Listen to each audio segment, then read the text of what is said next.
All right. So salary 70K to 75K plus commissions. Their on-target earnings is 90K.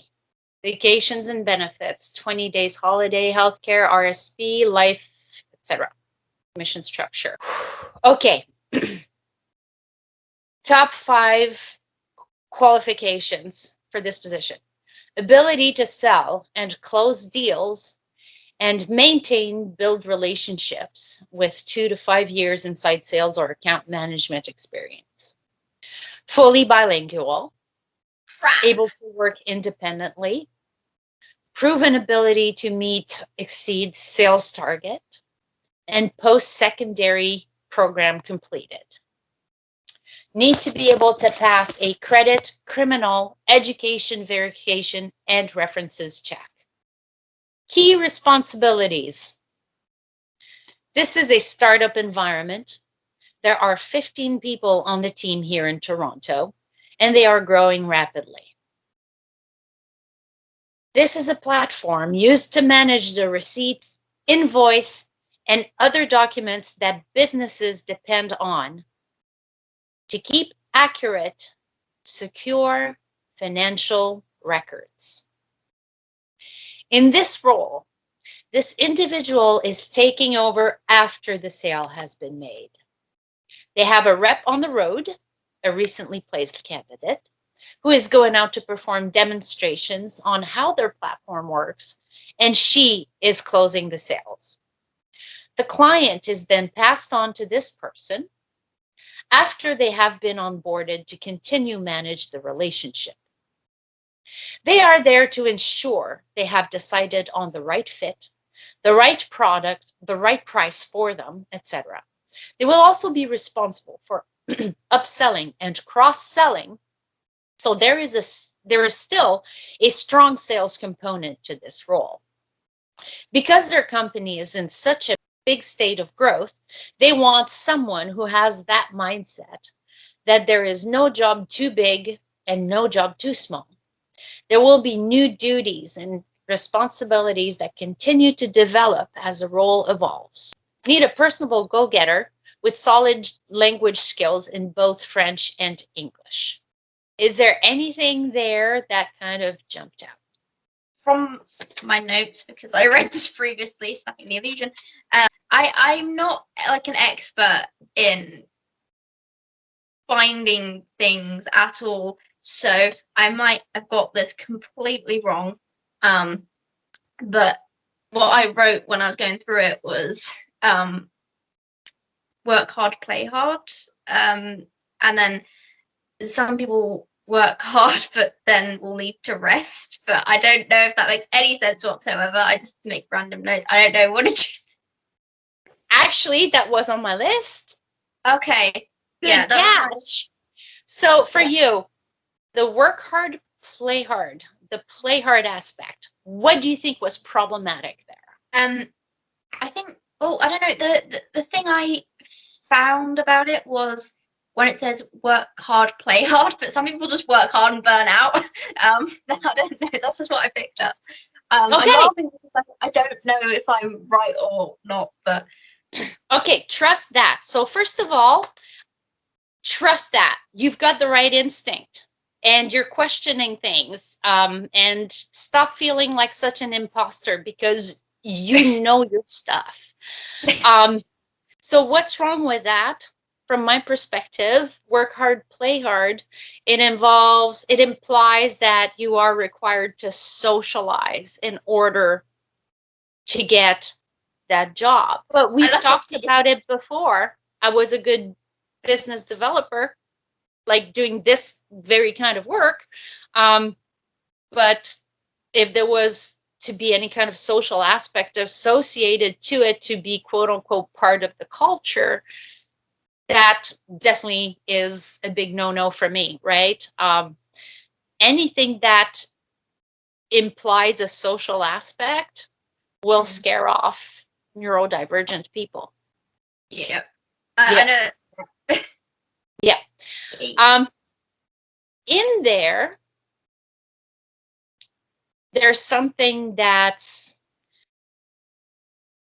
could actually be related to ableism that's buried in there that could be a barrier. So this is for, okay. The organization is basically a platform that is used to organize sensitive information, and like your birthday, your social insurance number, your bank account information, et cetera, right? So this is sensitive information. I can understand why we would need to pass a criminal check, right?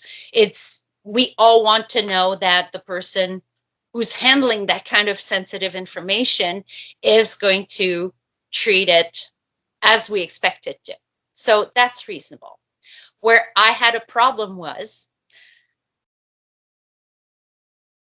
the job description, it's not a bank. It handles sensitive information, but it's not a bank. Need to be able to pass a credit check. That's a problem. Someone who's not been employed for a while, that's a barrier. It doesn't take much for credit check to quote unquote not check out.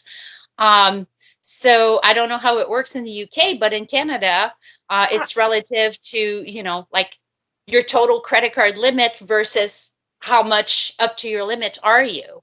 That will affect things, and that can change monthly, right? You miss one payment or two payments. Being disabled is expensive. There's additional expenses related to that. And many of us max out our credit cards in between gigs, right? So the ability to pass a credit check is a problem. It's a barrier, right? You can pass a criminal check, no problem. You can be educated. You can have the experience. But if your credit is not perfect because all your meds and necessities have gone on your credit card, that is a barrier. So that's something to look into. So think about that every time you see a job posting. Is that a necessity? So to me, I'm reading this, it's like criminal check, yes. Sensitive information, that makes perfect sense. Education verification, references, yes, that makes perfect sense. Credit check, not so reasonable. That would be reasonable to me if you were a financial advisor or something like that, right? You're just basically helping sell a tool that helps sort sensitive information. So, my opinion. It's interesting, because we aren't on, like, in life, we aren't on a level playing field. Like, yes, some people may be expected to have, like, what is it called, the clean credit check or something. But for disabled people, we're not at a level playing field because we also have a ton of extra costs that most people don't have. Things like, in some places, medication, therapy, bank stains, if you have an assistance dog, then looking after the assistance dog, things like that. There's actually a lot of different things that go into it. So it's not a level playing field. So I can definitely see why that can be ableist, because wanker, it kind of assumes that everyone's on the same sort of playing field, I guess. It's adding a barrier to a lot of barriers we already have. So I just thought that was important to point out, because it's a subtle way that these things sneak in, right? I also noticed consistent. I think it says consistent in there, and I don't know, but for someone with a fluctuating condition, that could definitely put them off. But and at the same time, understand consistent in the sense of, you know, your customer base expects you to answer the phone from 8:15 to 4:30.